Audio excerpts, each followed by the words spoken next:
প্রতিবেশী দেশকে বলবো, আপনারা নিজের চরকায় তেল দেন, আপনারাও শান্তিতে থাকেন, আমাদেরকেও শান্তিতে থাকতে দেন। সব চেঞ্জ করা যায়, প্রতিবেশী চেঞ্জ করা যায় না। কিন্তু প্রতিবেশী হলে বন্ধুত্বপূর্ণ আচরণ করতে হয়।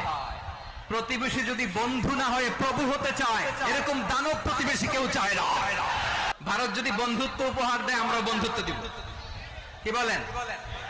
তারা যদি বন্ধু সুলভ আচরণ করে, আমরাও বন্ধুত্ব উপহার দেব। এই প্রতিবেশী দেশকে বলবো, আমার ভাইয়েরা, আপনারাও আমাদের ভাই, বন্ধুত্ব দিলে বন্ধুত্ব পাবেন। বন্ধুত্ব ইজ ওয়েলকাম, দাদাগিরি নয়। বন্ধুত্ব ওয়েলকাম, দাদাগিরি নয়। Loud and clear. ভারত যদি বন্ধুত্ব দেখায়, বন্ধুত্ব পাবে। কিন্তু ভারত যদি বাংলাদেশে আধিপত্যবাদ বিস্তার করতে চায়, বাংলাদেশের 18 কোটি জনগণ সেটা রুখে দেবে।